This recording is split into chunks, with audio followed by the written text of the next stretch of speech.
D'abord, la première recommandation.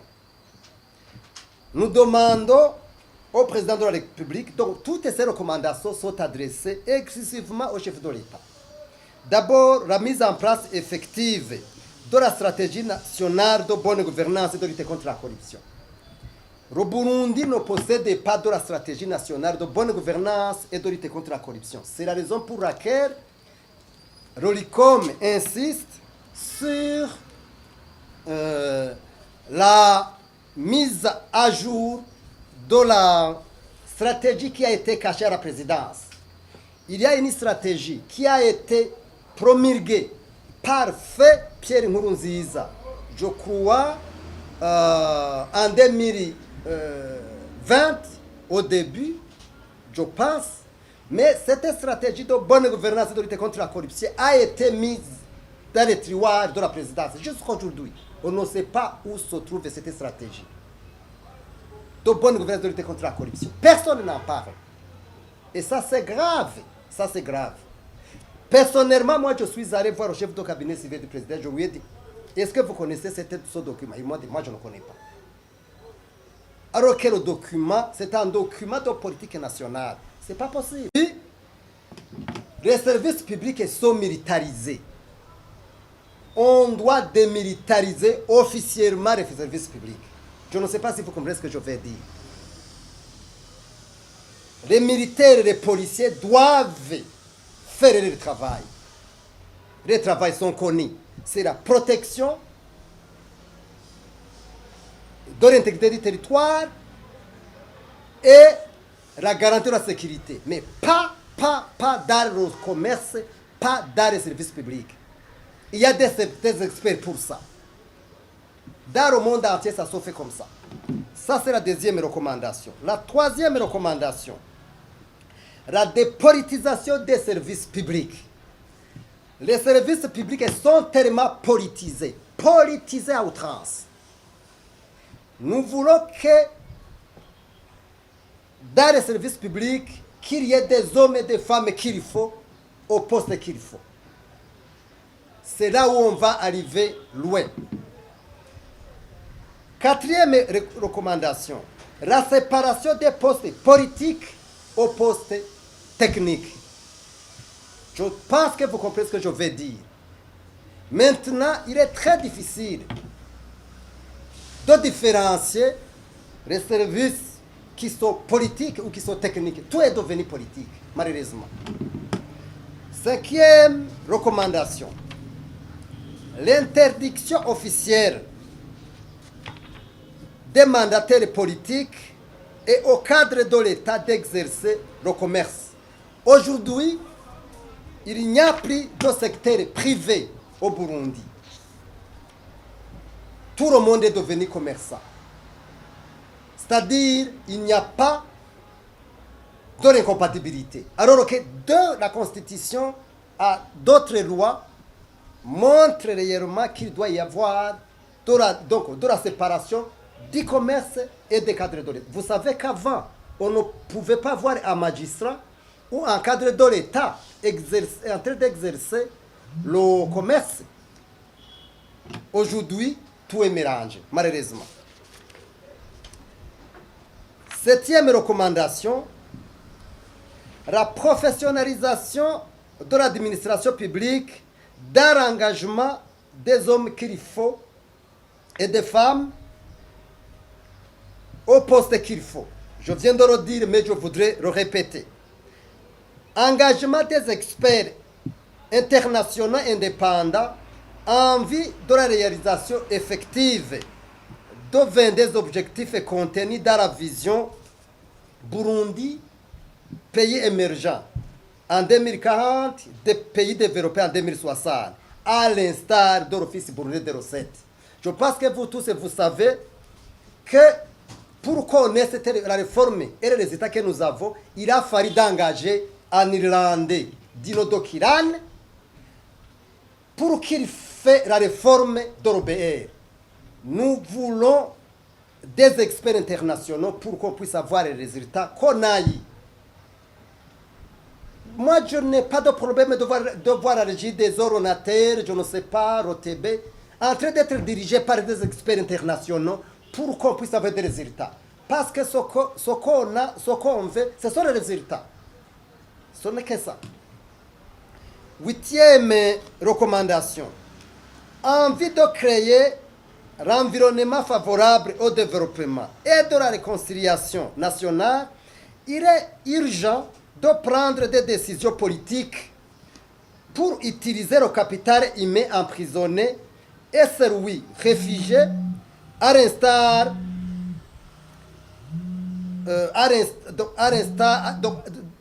le capital humain emprisonné et celui réfugié à l'extérieur du pays.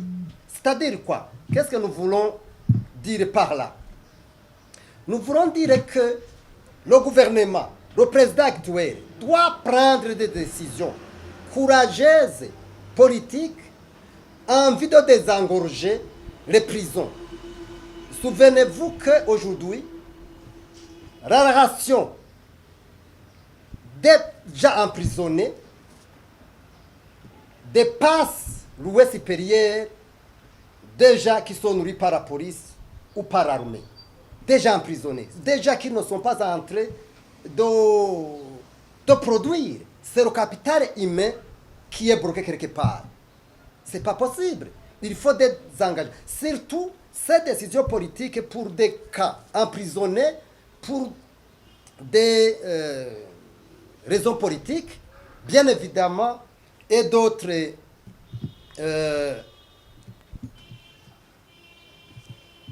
excusez-moi.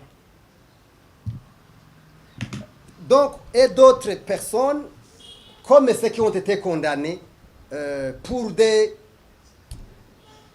cas politiques que vous reconnaissez. Il y a d'autres Burundais qui sont à l'extérieur. C'est toutes ces personnes-là. C'est pour juste créer un environnement. En tout cas, tôt ou tard, je suis sûr que cette décision viendra. Seulement, on ne dit pas que les gens qui ont commis des crimes ne soient pas sanctionnés. Non, ce n'est pas ce que nous disons. Mais tout le monde connaît le contexte dans lequel certaines personnes ont été condamnées, les autres ont été emprisonnés, les autres ont fui le pays. Il faut qu'il y ait quand même des décisions politiques et courageuses pour stimuler ce don l'espoir de réconciliation. Sans toutefois quand même vouloir que les crimes ne soient pas connus, plutôt punis. 10e recommandation, garantir le respect des droits civiques et les droits socio-économiques. C'est-à-dire quoi? Ici, c'est garantir le contenu du pacte international relatif aux droits socio-économiques et culturels, qui parle des 4 besoins fondamentaux. Le droit à l'alimentation, le droit à la santé, le droit au logement et bien d'autres droits qui sont donnés, qui sont reconnus aux citoyens. C'est le gouvernement qui doit regarder, c'est même la constitution burundaise. 11e recommandation, engager des réformes dans le secteur de la justice en vue de stimuler les investissements étrangers. Il sera très difficile d'avoir des investissements étrangers aussi longtemps que la justice ne sera pas réformée. En tout cas, la justice telle qu'elle est aujourd'hui ne suscite pas d'espoir. 12e recommandation, organiser des élections transparentes, inclusives, crédibles et acceptables. Aussi longtemps qu'il n'y aura pas des élections crédibles, transparentes, acceptables, il sera très difficile de susciter de l'espoir. Je pense que toutes ces recommandations sont compréhensibles. En fait, 13e recommandation, pour que les slogans dont leta mvyeyi, leta nkozi, umunwa wose uronke icurya, umufuko wose uronke amafaranga, soit une réalité, le gouvernement du Burundi, plus particulièrement le président de la République, doit prendre le taureau par les cornes en montrant au Burundi, le modèle économique qu'il veut mettre en avant. Si je peux vous poser une question, vous qui sont ici, quel est le modèle économique que le Burundi a? Est-ce que tout le monde peut nous dire exactement le modèle économique qu'il y a? Il n'y en a pas. On peut parler de l'agriculture. Souvenez-vous que le mot, donc l'agriculture au Burundi actuellement, c'est comme l'agriculture qu'on avait avant la colonisation. L'agriculture à roue. Vous voyez? La bourrée à roue. Est-ce que ça, c'est un modèle économique? Loin de là. On n'a pas de modèle économique. Donc, nous pensons que le président actuel qui nous a parlé que l'agriculture est mise en avant, on doit d'abord revoir dans le budget général de l'État, ça c'est un. Deuxièmement, on doit voir que le modèle économique a des éléments qui le prouvent, c'est-à-dire la mécanisation, c'est-à-dire avoir des tracteurs qui sont donnés, qui sont là, avoir des terrains d'agriculture, mais c'est-à-dire la professionnalisation de l'agriculture, ce qui n'est pas le cas actuellement. Donc, en un mot, il y a des éléments d'espoir, mais ces préalables que je viens de donner comme recommandation doivent se traduire en réalité. Donc, en résumé et en fait, il faut associer tous les Burundais pour qu'on puisse aller louer. Les associer comment?